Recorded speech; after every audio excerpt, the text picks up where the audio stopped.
وسط الضو الخافت وصداع السويقة السناقي ديال فاس القديمة، كان كيعيش شاب عادي في النهار، ولكن في الليل كيتحول لوحش رقمي، هاكر خارق كيخترق البنوك، الشركات وحتى أنظمة المخابرات.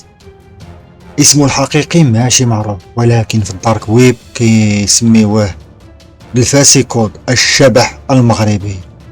نهار واحد فقط قلب حياته الجحيم، اخترق شبكة مافيا صقلية بلا ما يعرف شكون كيتحدى، سرق ملايين الدولارات وخلى بصمته في سيرفرات الاستخبارات الأمريكية، ومن تما ولات المطاردة دولية.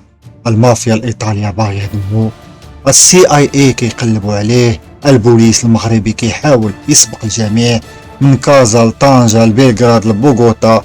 الهاكر المغربي دخل في لعبة الكبار، لعبة ديال الريسك ديال الدم والخيانة، وهذه غير البداية.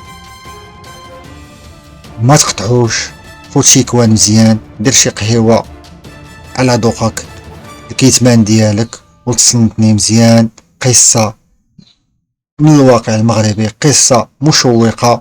ما تنساوش لي لايك ولي جيم، واللي ما بارت او اللي ما مابونيش يتابوني ويفعل الجرس باش ديما يوصلكم من الجديد. تلاقاو بعد الاشعار.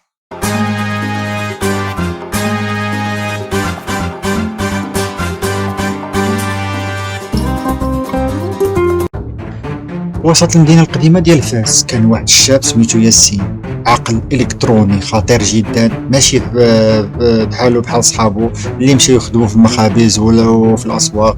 هو دار طريقه مع الحواسيب، علم راسو بوحدو، ومن صغرو هو كيخترق مواقع، مرة كيلعب مع البنوك، مرة مع صفحات حكومية، حتى السيرفولات ديال الشركات الكبرى.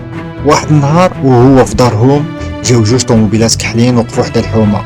نزل من هاد الطوموبيلات رجال كبار ضاربين جواكيطات كحل، كيتلفتوا بالزربه.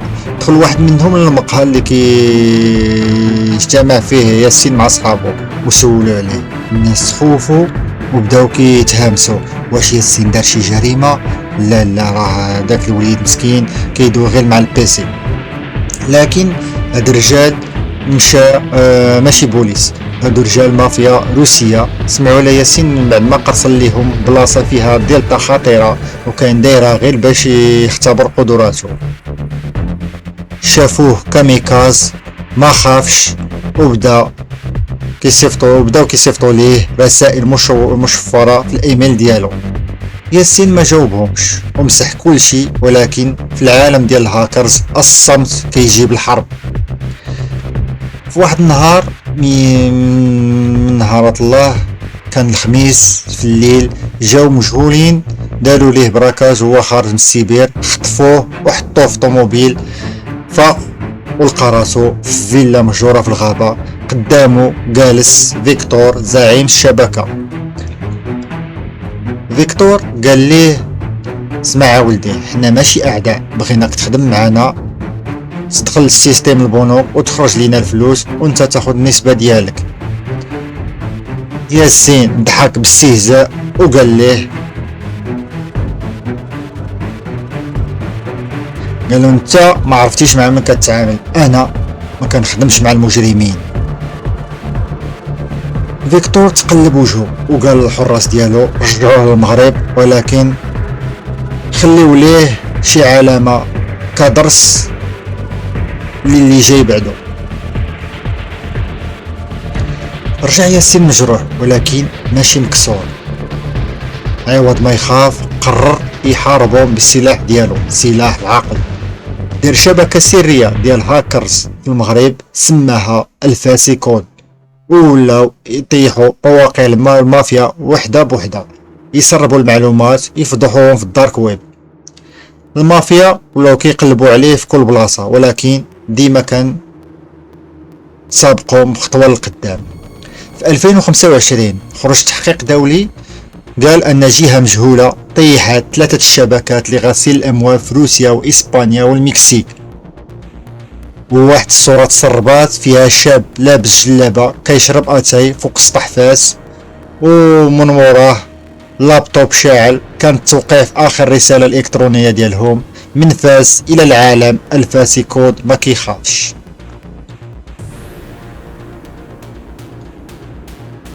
من ما فجر شبكة المافيا الروسية الكترونيا، ياسين رجع لفاس، بدا كيتلقى رسائل مشفرة كتهددو، ومن بينها وحدة خطيرة فيها غير كلمة وحدة: رقمك طلع. فهم ياسين ان المافيا ما بقاش كتضرب غير بالهجوم الرقمي، بل دابا كيقلبوا عليه وجها لوجه، وكان خاصو يتحرك.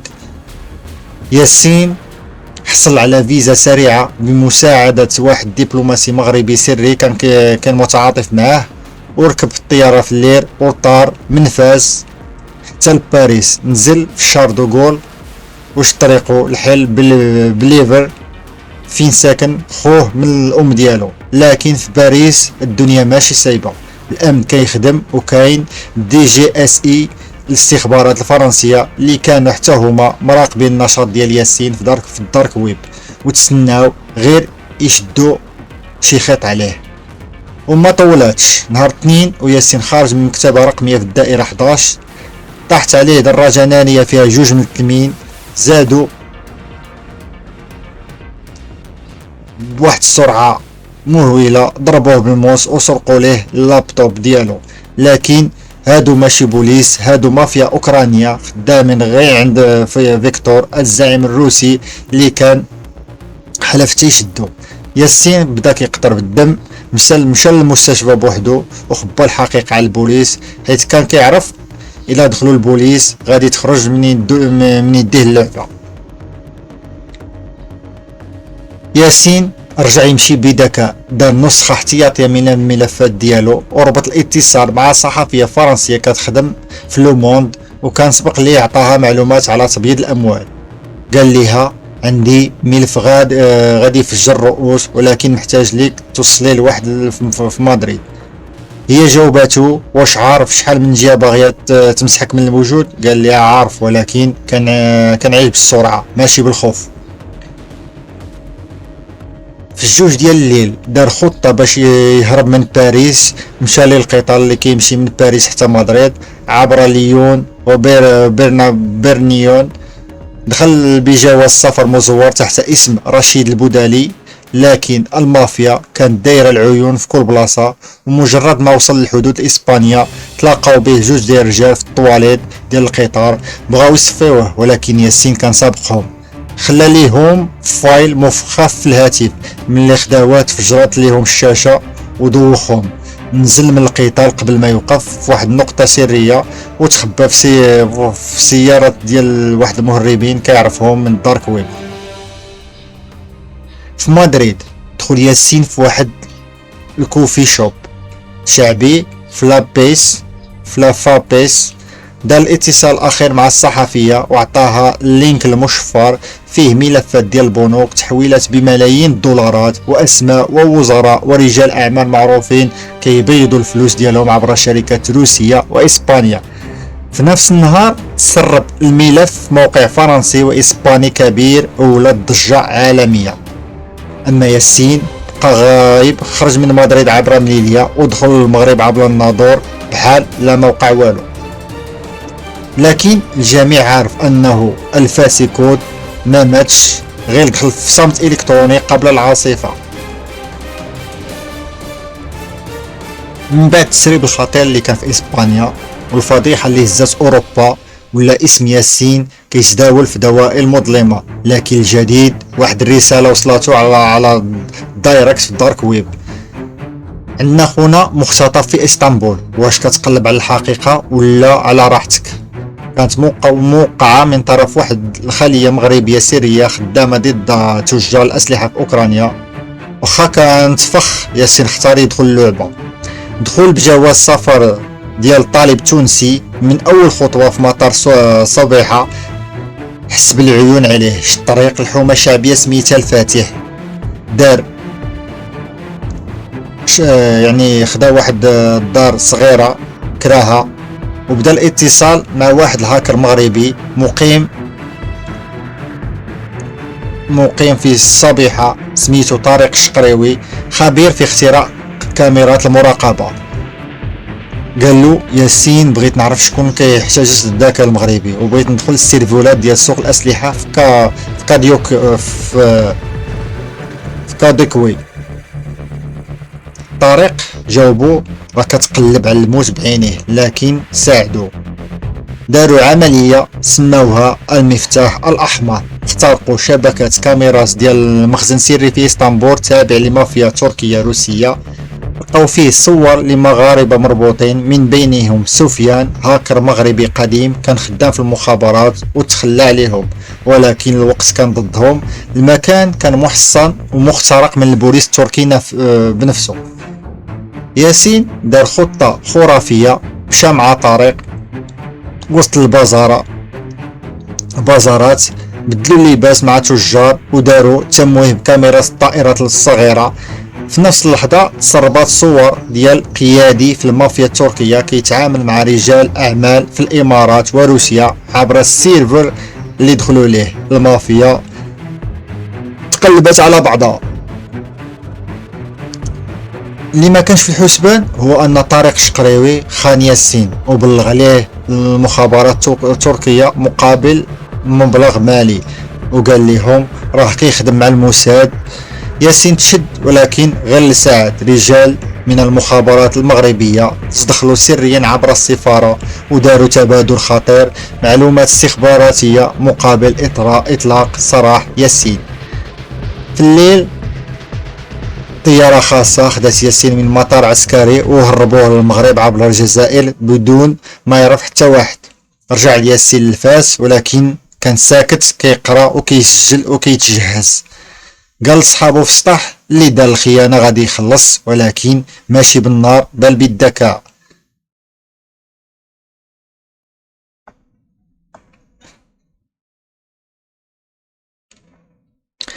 من بعد الخيانة في تركيا، ياسين عرف باللي لازم عليه يخرج من دائرة الضوء. مشى عبر طيارة خاصة من الرباط حتى ساو باولو بغطاء ديال خبير أمني سيبراني مشارك في مؤتمر تكنولوجي، ولكن الحقيقة جاي يطيح شبكة مافيا جديدة كتبيض الفلوس عبر العملات الرقمية وكتخطف مغاربة وكتستغلهم في الأنفاق ديال الداب وسط الأمازون. كان عنده معلومة سرية من واحد العميل سابق في الموساد. رأس الشبكة سميتو إل سانتو، وماشي بنادم، ما عنده حتى صورة حقيقية.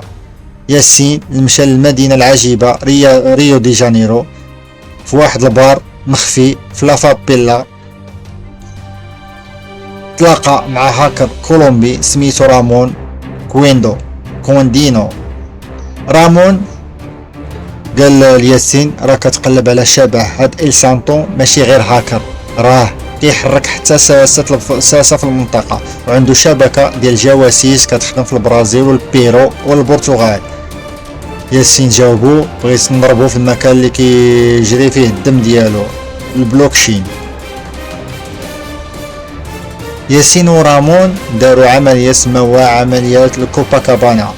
هاجموا السيرفولات التابعة لشركة وهمية في سان باولو كتحول ملايين الدولارات عبر البيتكوين، وسرقوا مفاتيح تشفير ولقاو ملفات فيها اسماء مغاربة مخطوفين، ولكن عرفوا ان السيرفر مربوط بجهاز متحكم في طياد درون مسلحة وسط الغابة وراه يقدر يدير كارثة.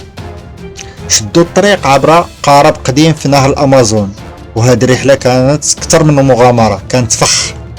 في نص الغابة ناض عليهم واحد الكمين، رجال ملثمين جاو يصفيو الحساب، ولكن ياسين ورامون داروا عليهم مناورة وفجروا ليهم القارب وهربوا وسط الغابة. من بعد 6 ساعات ديال المشي وصلوا لقرية سرية فيها واحد المغربي متيطوال كان مختطف وتحول لعبد في المناجم. قال لهم إل سانتو راه ماشي شخص، راه برنامج ذكي داروا واحد الجنرال برازيلي وتبع المخابرات الروسية، دابا هو اللي كيسير الشبكة كاملة. ياسين بالذكاء ديالو جمع كل البيانات وربط اتصال مشفر مع صحفي برازيلي مشهور في اوغلوبو وعطاهم الأدلة الكاملة على المشروع السري. ولكن قبل ما ينتشر الخبر، إل سانتو فعل طيارة درون قاتلة كانت مبرمجة تضرب مؤتمر ديال التكنولوجيا في ريو. ياسين في آخر لحظة اخترق النظام عبر هاتف ساتلايت قديم وعطل الطيارة قبل ما تنزل الكارثة. رجع ياسين للمغرب لابس كابيتشو، دخل مطار طنجة بلا حس بلا خبر، ولكن قبل ما يسد اللابتوب ديالو كانت في واحد المنتدى سري إل سانتو مات، ولكن البرنامج باقي. راكم غادي تشوفوا الفاسيكود يرجع في الصحراء.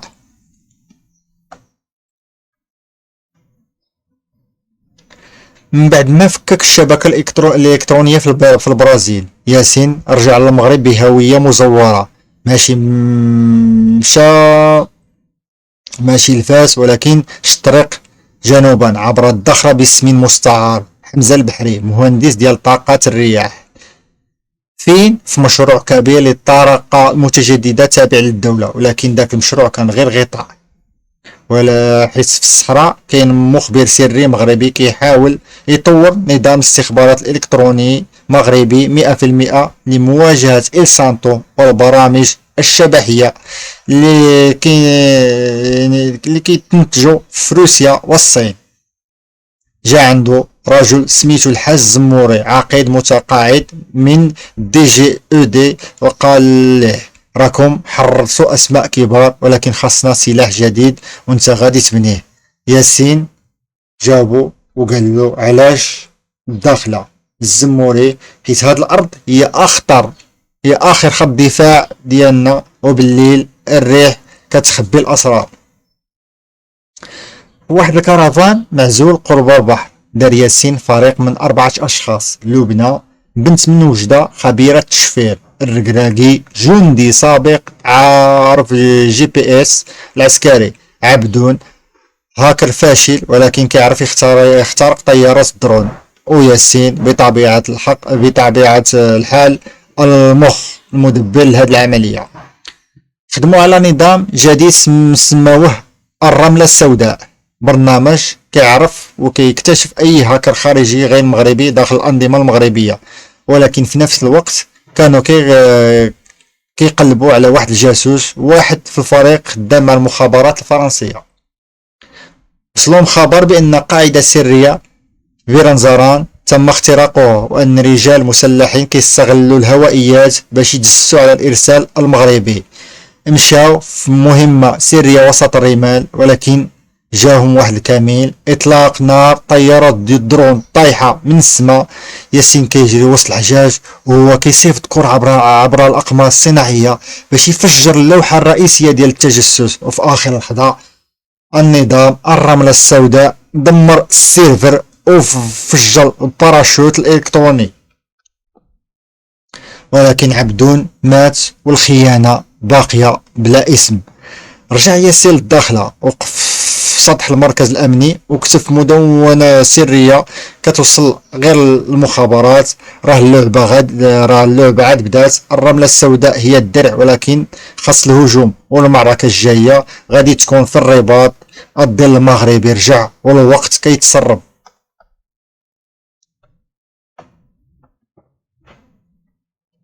من بعد المعركة الدامية في الصحراء، ياسين توصل برسالة مشفرة في GPS، وهذه العبارة: رجع للرباط الخائن قريب ليك أكثر من عينيك. شد الطريق في الليل، نزل في الرباط بهوية جديدة، ودخل فندق قديم وسط حسان، وبدا كيراقب تحركات فئة من كبار الضباط والوزراء. المدينة كانت هادئة، ولكن في الكواليس الأجهزة كتغلي. المديرية العامة للدراسات والمستندات، والمديرية العامة للأمن الوطني، وحتى رجال من المخابرات الفرنسية، كلهم كيقلبوا على الجاسوس اللي سرب معلومات سرية على مشروع الرملة السوداء. ياسين دخل المقر السري المعروف بالبيت الرمادي التابع للدي جي دي في حي الرياض. تلاقى مع شخصية غامضة، أمنية الدحماني، عميلة مغربية سابقة بفرنسا، كانت متخفية لمدة 6 سنوات والكل كيعتقد أنها ماتت. أمنية قالت ليه المشكل ماشي في المخابرات الأجنبية، المشكل في ولد البلاد اللي كيخدم معاهم. ياسين دار فريق تقني مصغر في الرباط، وبداو يراقبوا كل مسؤولين كبار في لوجيستيك الأمن، موظفين كبار في وزارة الطاقة، مسؤول عسكري متقاعد. ولكن المفاجأة كانت الخائن ماشي رجل، الخائن هي سميرة المريني، مهندسة أمن سيبراني كتخدم مع الدولة، وكان ياسين كيعرفها من أيام الجامعة، وكانت كتقلب على الانتقام من المخزن بسبب مقتل خوها في حادث غامض. هي اللي خدات نسخة من الرملة السوداء وبعثها لوكالة أوروبية سرية. في أحد ليالي نوفمبر ياسين دار كمين سميرة في مقهى أوسكار الشهير وسط العاصمة بوجود فريق تابع لأمنية، ولكن سميرة ما كانتش بوحدها. دخلوا جوج رجال مسلحين ودار تبادل إطلاق نار خطير. سميرة هربات وسط الزحام وياسين تصاف كتفو، وأمنية قتلات أحد الرجال. من بعد الأحداث تم كشف خلية داخلية كانت كتخدم مع جهات خارجية، وتعتقلوا فيها رجال سلطة ومهندسين وحتى موظف كبير في مجلس وزاري. وياسين بقى في الميدان ولكن بصمت. دخل المخبأ تحت أرضي في حي أقدال ودار واحد الجملة في كود مشفر: بيت الجواسيس تهز، ولكن الحرب الجاية غادي تكون في الميدان الدولي. من بعد ما طاحت الشبكة في الرباط وياسين كشف الخيانة، رجع لمدينته اللي خرج منها هارب، ولكن راجع ليها كمقاتل إلكتروني. دخل من باب فتوح، مشى في الزناقي بحال الشبح حتى وصل للدار القديمة كانت ديال جدو، حولها لمركز عمليات سري. لكن فاس ما بقاتش ساكتة، رسائل غريبة بدات كتوصل لأجهزة حساسة في الدولة، كلها موقعة بواحد الكود. مول هاكر النظام المغربي تحكم فيه العقل. ظهر في الساحة اسم جديد: مول هاكر. هاكر مغربي عبقري كان صديق لياسين في الطفولة، طردوه من البلاد بسبب فضيحة ودابا رجع ينتقم. كان داير شبكة ضخمة في الخارج وكيحاول يسيطر على النظام المغربي من الخارج باش يدمر مشروع الرملة السوداء. ياسين دار غرفة عمليات داخل السطح ديال الدار القديمة في فاس جديد، خدام فيها 3 أيام بلا نعاس. حط سيرفولات متنقلة، استعمل طيارة درون باش يلتقط الإشارة من قنطرة واد فاس. جند مجموعة ديال التلاميذ الفاشلين في الإعدادي وعلمهم التشفير، سماهم ولاد فاس كود. في نفس الوقت مول هاك أطلق فيروس إلكتروني اسمه الهيشة، كيدمر البنية الرقمية كاملة وكيضرب حتى الأقمار الاصطناعية.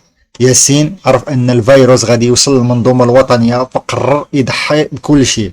دخل في المعركة في الديب ويب، كتب كود قاتل سميتو الفاسي لاست باش، فيه تعويضة تقنية كتدمر كل سطر كيديرو مول الهاك، ولكن بالمقابل غادي يفجر السيرفرات ديال ياسين وينتهي حياته الإلكترونية.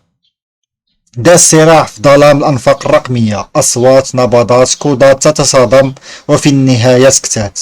المشروع الوطني تحمى، الفيروس الهيشة تم توقيفه، مول الهاك اختفى، ولكن حتى ياسين اختفى. كيقول البعض شافوه في درب ستاتيين كيشرب اتاي وحط لابتوب قدامه فيه شاشة سوداء مكتوب فيها الفاسي كود ماشي ماتش، راه كيكتب من جديد. يعني الفاسي كود ما ماتش، راه كيكتب من جديد. وهنا كتسالي القصة ديالنا، نتمنى انها تنال الاعجاب ديالكم. يلا الخوت بارطاجيوها، ديروا لي جيم، لي كومونتير، عطيونا تعليقاتكم، عطيونا انتقاداتكم، واخا تكون سيئة ولا زوينة، لانه كتهمني بزاف بزاف بزاف. ولا عجبتكم هاد السلسلة ديال الهاكر يمكننا نديرو اجزاء، يمكننا نديرو قصص اخرى. يلا الخوت بينوني حنت يديكم، تلاقاو في قصة اخرى ان شاء الله.